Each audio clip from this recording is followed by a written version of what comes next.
Drone ఎగరేసిందని, drone ఎగరేస్తే ఎవరైనా అనుమతి తీసుకోకుండా ఒక డ్రోన్ ఎగరేస్తే ఆ డ్రోన్కు 500 రూపాయలు ఫైన్ వేస్తారు అధ్యక్ష.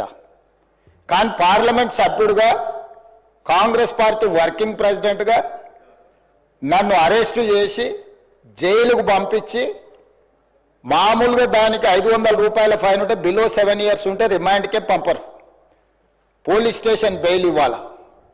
కానీ అధికారాన్ని అడ్డం పెట్టుకొని అన్ని రకాల వ్యవస్థల మీద ప్రభావితం చేసి చర్లపల్లి జైలుకు పంపించి నక్సలైట్లు, ఐఎస్ఐ తీవ్రవాదులు ఉండే డిటెన్షన్ సెల్లో ఒక కాంపౌండ్లో ఏ ఒక్క ఖైదీని లేకుండా 7 ఫీట్ల బై 12 ఫీట్లు ఉంటే అందులో 3.5 ఫీట్లు పండుకోవడానికి దిమ్మె ఉంటుంది, ఒక చిన్న బాత్రూమ్ ఉంటుంది అధ్యక్ష. 16 రోజులు డిటెన్షన్ సెల్లో ఒక్క మనిషిని చూడకుండా నన్ను నిర్బంధించిన ఆ కోపాన్ని దిగమింగుకొని రాష్ట్ర ప్రయోజనాల కోసం ఈరోజు పనిచేస్తున్నా అధ్యక్ష. రాత్రిపూట పడుకోవడానికి లైట్ బంద్ చేయకుండా ట్యూబ్ లైట్లు ఆన్లో పెడితే అది ఓపెన్ ఎయిర్ జైలు, ఇంతింతలో బల్లులు, 7 ఫీట్లలో 3.5 ఫీట్లు దిమ్మ ఉంటే దిమ్మ మీద పడుకుంటే ఇంకొక 3.5 ఫీట్లు గ్యాప్ ఉంటుంది.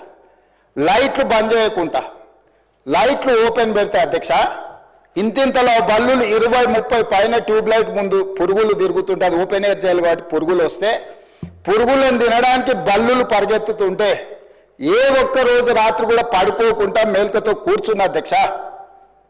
బయట కానిస్టేబుల్ను లైట్ బంద్ చేయవా పడుకుంటా అంటే, లేదు సార్ పైనుంచి ఆదేశాలు ఉన్నాయి, ఆ ట్యూబ్ లైట్లు బంద్ చేస్తే మీరు పడుకుంటారు కాబట్టి ట్యూబ్ లైట్లు ఆన్లోనే పెట్టమని. ఆ ట్యూబ్ లైట్ స్విచ్ బయట ఉంటుంది అధ్యక్ష, లోపల ఉండదు. ఆ చిన్న బాత్రూమ్ చిన్నది, కూర్చుంటే బయటకు కనిపించేటట్లు ఉంటుంది అధ్యక్ష. ఒకసారి నేను ఎమ్మెల్యేల హోమ్ కూడా నా దగ్గర ఉంది కదా, ఎమ్మెల్యేలను నేను తీసుకెళ్తా, మంత్రులను తీసుకెళ్తా. ఏ జైల్లో ఐఎస్ఐ తీవ్రవాదులను, కరడుగట్టిన నక్సలైట్లను బంధిస్తారో పార్లమెంట్ సభ్యుని నన్ను 16 రోజులు అందులో బంధిస్తే 16 రోజులు రాత్రిపూట ఏ ఒక్క రోజు పడుకోలేదు అధ్యక్ష.